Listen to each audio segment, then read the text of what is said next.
ባላፋት ዝማሬ ዋዜማ የተሰሙ መረጃዎች ምንድናቸው? ተወልደ ኢየሱስ በቤተልሔም ዘይሁዳ። የተወደዳችሁ ውድ ቤተሰቦቻችን ውድ ኦርቶዶክሳውያን እንዴት አላችሁ? እንዴት ቆያችሁ? እንዴት ሰነበታችሁ? እንግዲህ ዛሬ መረጃችንን በዚህ በአላፋት ዝማሬ ጋር የተገናኘ እናደርጋለን። ሙሉ መረጃ የምናቀርብ ነው የሚሆነው። በነገው ዕለት በመስቀል አደባባይ የአላፋት ዝማሬ እንደሚደረግ የወጡ ያሉ መረጃዎች ያመላክታሉ። ከዛ ጋር የተገናኘ መረጃዎች የቀረቡልን ይገኛሉ። መስቀል አደባባይ የተከለከለን አላፋት ዋዜማስ ምንድነው የተፈጠረው? በመረጃችን የያዝንበት ጉዳይ ነው። በስፋት እኚህ መረጃዎችን እናስደምጣችኋለን። ስለዚህ እስከ መጨረሻው ድረስ ተከታተሉ። የተወዳችሁ ቤተሰቦቻችን እንግዲህ እንደምናስታውሰው በዚህ በዓመት አንድ ጊዜ ይሄውም በጌታችንና በአምላካችን በመድኃኒታችን በኢየሱስ ክርስቶስ የልደት ዋዜማ ላይ ትኩረት በማድረግ የኢትዮጵያዊ ጃንደረባ ትውልድ ኢጃት ጃን ያሬድ የሚለው አንዱ ፕሮጀክት ወይም አንዱ ክፍል በየዓመቱ በገና ዋዜማ ያከብራል። አላፋት ዝማሬ የብዙሃን ዝማሬ ብሎ 2016 ዓመተ ምህረት የመጀመሪያው የአላፋት ዝማሬ ሲካሄድ ብፁዕ ቅዱስ አቡነ ማትያስ ቀዳማዊ ፓትርያርክ ርዕሰ ሊቃነ ጳጳሳት ዘኢትዮጵያ ሊቀ ጳጳስ ዘአክሱም ወእጨጌ ዘመንበረ ተክለ ሃይማኖት ቅዱስነታቸው ባርከው ቅዱስነታቸው ተገኝተው ቅዱስነታቸው አመስግነው ወጥተዋል።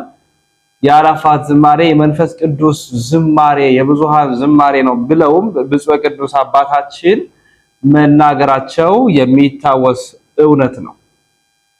ከዚህ ከአላፋት ዝማሬ ጋር ነው እንግዲህ የተገናኘውን መረጃ ለእናንተ ለማስደመጥ የወደድኩት። በዚህ ዝማሬ ካህናት አባቶቻችን ቦታቸውን ይዘው ከፊት ይቆማሉ። ዘማሪያን በርካታ ዘማሪያን የሚዘጋጀላቸው ስቴጅ ላይ ወይም መድረክ ላይ ሆነው ይዘምራሉ።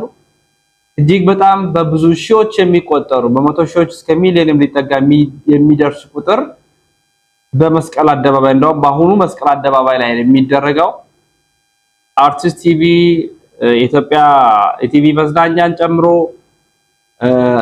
የቤተክርስቲያን የሚዲያ ተቋማት ጃንደረባው ሚዲያን ጨምሮ የተለያዩ አካላት ይዘግባሉ። እሱ ብቻ ሳይሆን የአሁኑ ለየት ሊል ይችላል የሚል ግምቶች አሉ።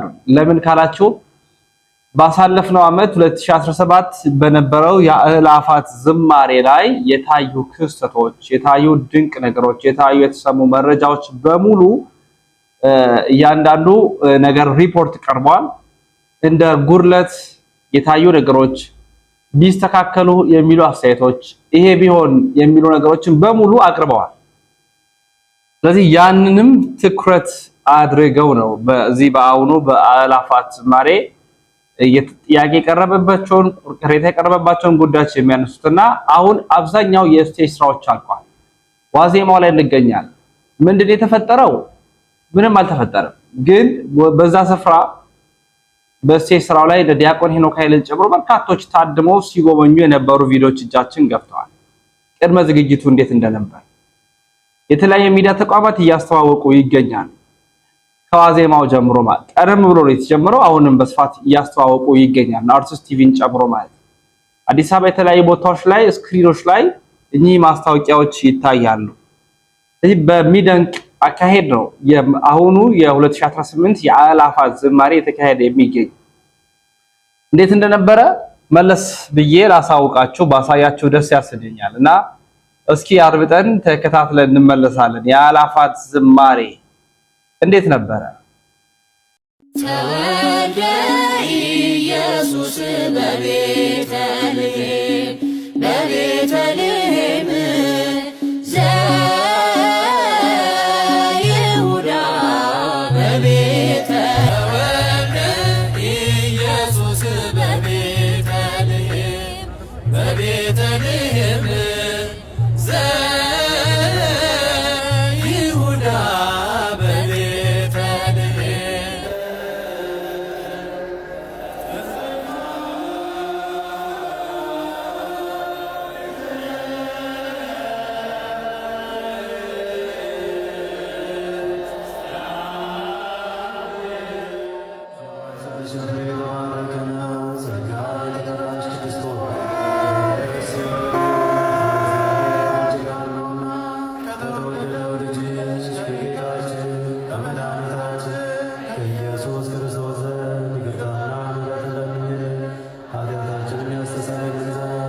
የ2018 የአላፋት ዝማሬ የቪአይፒ እንግዶች ቆራቢያን እንዲሆኑ ሐሳብ አለን። ብዙ ምዕመናን ስጋውን ደሙ እንዲቀበሉ መቀበል የሚችሉ ሰዎች ተዘጋጅተው ያሉ፣ የሌሉትም ደግሞ የንስሐ ትምህርት እንዲያገኙ ቀድሞ እየተሰራ ያለ ስራ አለ። በጃን መጥምቁ ዮሐንስ የሚባል በኢትዮጵያ ጃንደረባ ትውልድ ውስጥ ያለ ክፍል ይህን እየሰራ ነው። አያይዞ ብዙ ጥሩ ስራዎች እየሰሩ ነው። የቅዳሴ ተሰጥኦ ትምህርት አሁን ይጀመራል በዩቲዩብ። ስለዚህ ያ ቀን የአላፋት ቅዳሴም ሆኖ በስክሪን ላይ ተሰጥኦውን እያየ ሰው እያነበበ አስቀድሶ ቆርቦ ዶሮ በመስራት የሚያልፈውን ጊዜ ቅድም እንዳነሳሳ ነው ሰው ራሱን በመስራት እንዲያሳልፈው፣ ሌላው ቀርቶ ቤት የሚያገለግሉ የቤት ውስጥ እህቶቻችንንም ጭምር ይዞ ተመቶ በቃ በጌታ ልደት ማሳለፍ ሰብአ ሰገልን ሆኖ እረኞችን ሆኖ ከመላእክት ጋር በመዘመር የሚያልፍበት ክብረ በዓል እንዲሆን ሐሳብ አለ። እንግዲህ መነሻው መድረሻው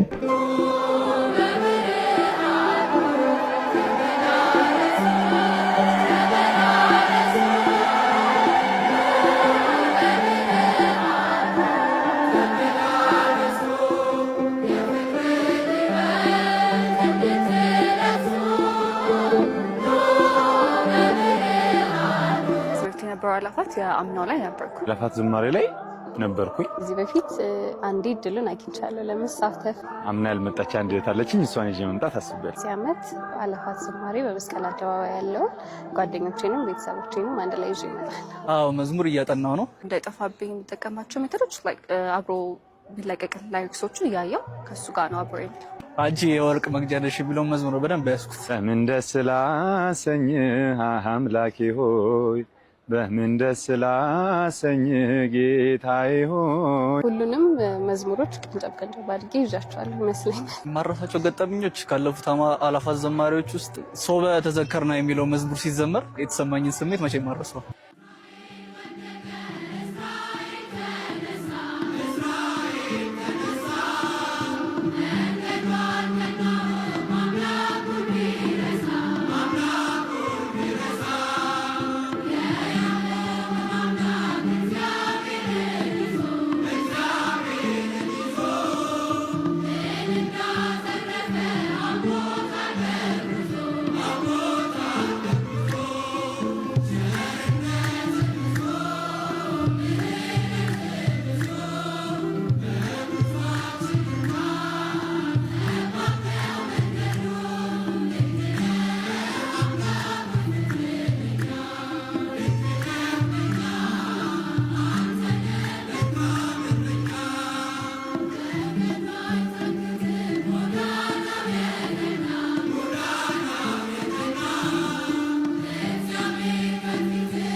መድኃኔዓለም ኢየሱስ ክርስቶስ በዳዊት ከተማ ተወልዶላችኋል፣ ተወልዶልናል።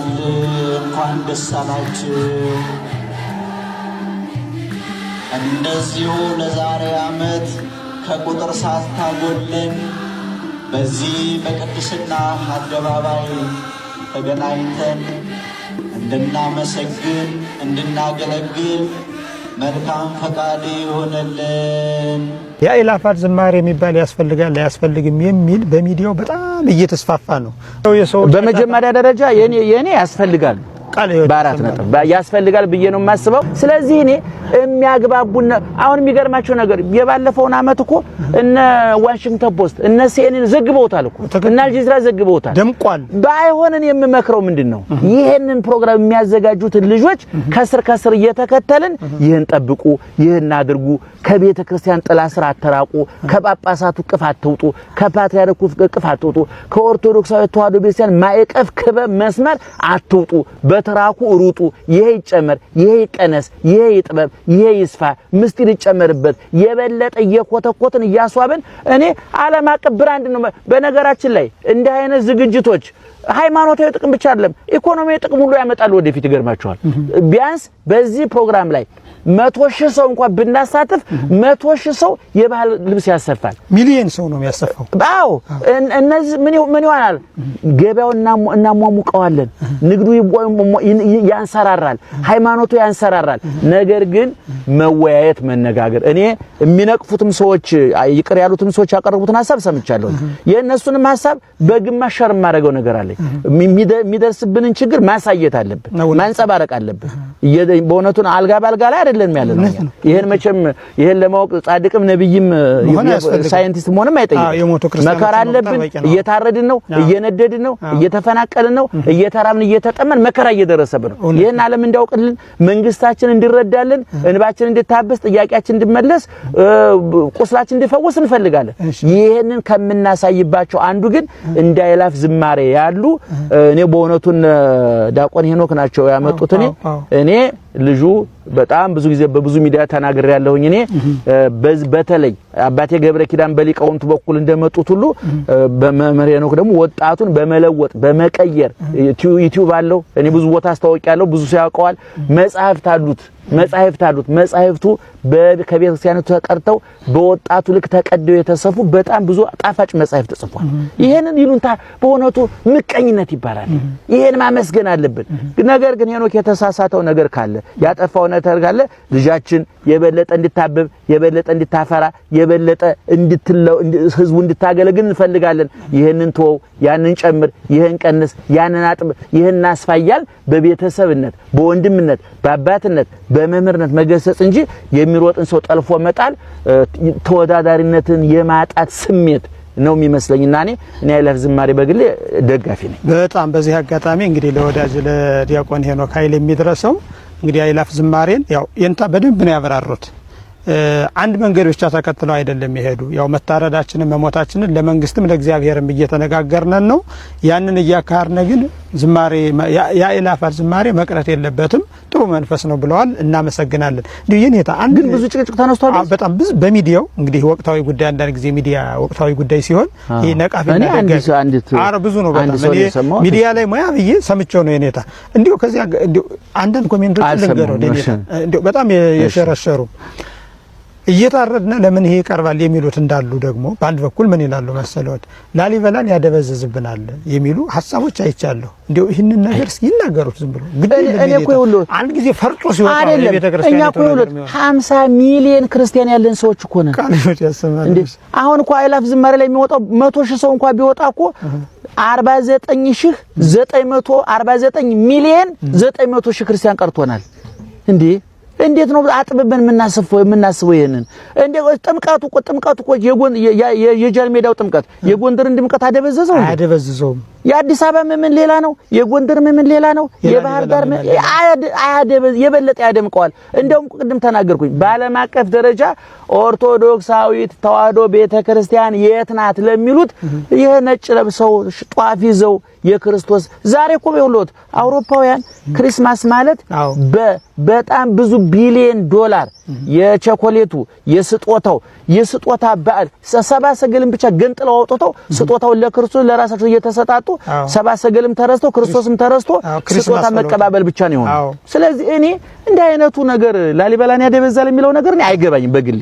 እንግዲህ ያዩበት ደግሞ ሌሎች ሰው ደግሞ ከኔ ተሻለ እይታ ሳይሆን ሌላ ከኔ በዛኛው በኩል ያለ እይታ ያላቸው ደግሞ እንቀበላለን። አስተያየት ይስጡበት። ተፋጭተን ተፋልጠን ተሞርደን የበለጠ ለሚቀጥለው አመት ደግሞ የበለጠ የአእላፍ ዝማሬን እናደርገዋለን ተመካክረን። አዎ ምስጢረ ስጋዌን የምናስተምርበት ሃይማኖታችን የምናስተምርበት እኔም መክረው እነ መምህር ሄኖክ ሞን ሌሎቹን ብቻቸው እንዳይሮጡ ጥንቃቄ ያድርጉ። ከቤተክርስቲያን መምህራን ከቤተክርስቲያን ጳጳሳት ከቅዱስ ፓትርያርኩ ጋራ ቤተክርስቲያን ይሄንን ማይበል ወጀብ የተቋቋመችው ማዕከላዊ አሰራሯን ስለጠበቀች ነው። ስለዚህ ምንም ይሁን ምን ቅዱስ ፓትርያርኩ መከበር አለባቸው። መንበሩ መከበር አለበት። ጳጳሳቱ መከበር አለበት። ርዕሰ መንበሩ መከበር አለበት። እኔ አቡነ ጳውሎስ አቡነ ማቲያስ እያልኩ ብቻ አይደለም። ያ መንበር የተከበረ መንበር ነው። ሐዋርያት ተያይዞ የመጣ መንበር ነው።